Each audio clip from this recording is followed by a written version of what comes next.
A major piece of information has been revealed regarding Vladimir Guerrero Jr.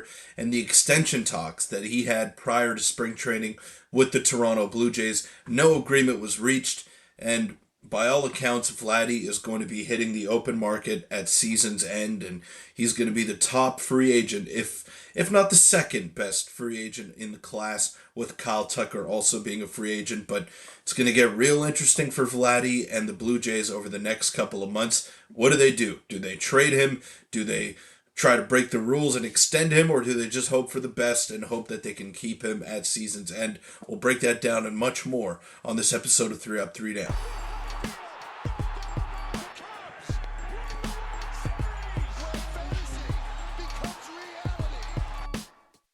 Welcome in, everybody, to 3 Up, 3 Down. The Vladimir Guerrero Jr. situation just got even weirder than it was just a couple of weeks ago. Before we get into the video, though, make sure to hit that subscribe button.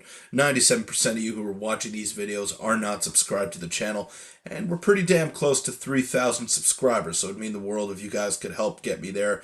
But this is the news that I wanted to get to, and I don't want to dance around it. The Jays offered Vladdy $500 million with deferrals. So this little tidbit of news here is coming from John Heyman in the New York Post.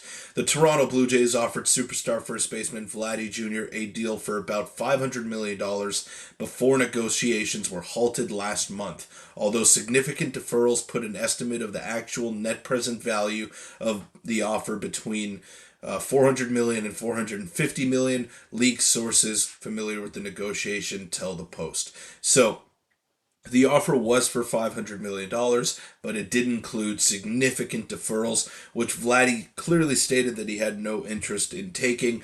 So the value went down from $500 million to 450 million in whichever way you want to view it. But still a lot of money. Still would have been the third largest contract in the history of Major League Baseball. So definitely not something to sneeze at if you're Vladdy, but the way that he was talking about it was as if the Blue Jays offered him 350 million, that there was a sizable gap between what he wanted and what the team was willing to offer. When he was asked, quote unquote, if the team was close, his answer was straight up, no. They were not close. We were nowhere near where we needed to be in the ballpark. Now, my theory the entire way was that Vladdy really had a number in mind, and if the Blue Jays didn't get to that number, he was going to hit free agency. There was no compromise. There was no trying to work out a hometown discount. He's going to hit free agency, and, he's made a lot of money thus far in his Major League Baseball career. If he has a down year for whatever reason, which he has had in the past, by the way, I mean, he's had 2 down years by his standards, 2 amazing years, and then 1 so-so year by his standards, of course. So he's still above league average, but there have been seasons where he failed to justify why he's a $45 million AAV kind of player.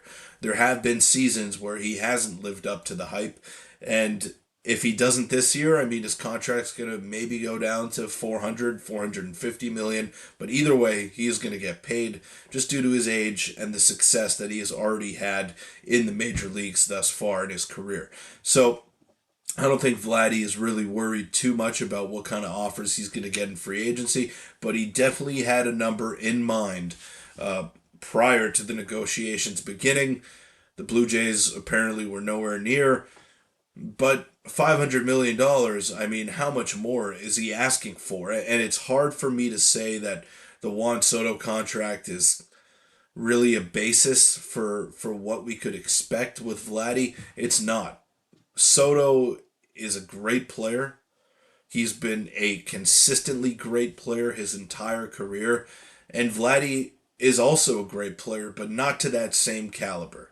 Doesn't play the outfield as well. He's a first baseman, which obviously hurts his value as well. I mean, it's hard to justify paying a first baseman that much money when you can get similar-ish production for half the price and a third of the term, right? So it's hard to justify paying a first baseman that amount of money, but on the same, if we look at it from another perspective, it's hard for the Blue Jays to let Vladdy walk out the door, considering what he means to the team on and off the field.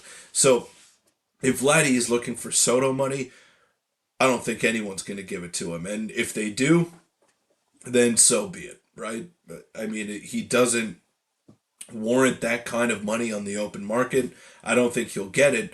But if a team like the Mets comes out and says, okay, we'll give you $650 million or whatever he's looking for, then you pretty much got to tip your cap because that's a ridiculous amount of money for a guy who is a superstar but has shown flashes of maybe not being the consistent superstar that Soto and Shohei Ohtani are, which is why they got that absurd amount of money in free agency. So, I mean, this is a pivotal year for the Blue Jays. Their window is closing, and something that I wanted to get to here, no team has more riding on the upcoming season than the Toronto Blue Jays.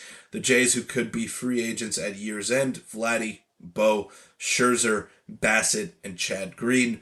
And then the free agents after the 2026 season, Kevin Gausman, George Springer, Alejandro Kirk, Dalton Varsho. Now, Gausman, Kirk, and Varsho are big names that you got to keep an eye on because they're big parts of this team. I think George Springer is no longer the player that he once was and kind of clogging up that Blue Jays lineup. So I'm sure they're waiting for 2026 to roll around so they could get his name off the books. But Vladdy, Bo, Chris Bassett, I mean, those are all names that are big time contributors on this team and have been for the past season or seasons. Chad Green, I mean, he was good last year. I'd like to see more of him. I'd like to see what Max Scherzer can do as well. But yeah, the Blue Jays, this really feels like their window is closing, and this does feel kind of like a last gasp effort for them to get something done because at the beginning of the Vladdy and Bo era, we were talking about how this team was going to be a dynasty and win a ton of World Series, and they have these great young players that are going to lead this team back to the promised land for the first time since 92 and 93. It hasn't happened, and now you're staring down the barrel of both of them leaving in free agency for nothing. So, pretty drastic turn of events for the Blue Jays, who at the beginning of the decade were thinking titles and thinking about building a consistent contender around these two-star players in Bo and Vladdy. It hasn't materialized, and now they're in their mid-20s. They're supposedly entering their primes if they haven't hit them already, and you are facing the reality of them spending the rest of their careers in other places when they were your homegrown stars. So that can't sit right with the Blue Jays management. I hope they get something done, but again, I'm not holding my breath. I hope they can get it done. But it's going to come down to the end of the season, and it's going to come down to how the Blue Jays measure up against the other teams. But that'll wrap it up for this episode of 3 Up, 3 Down. Thank you all for making it this far.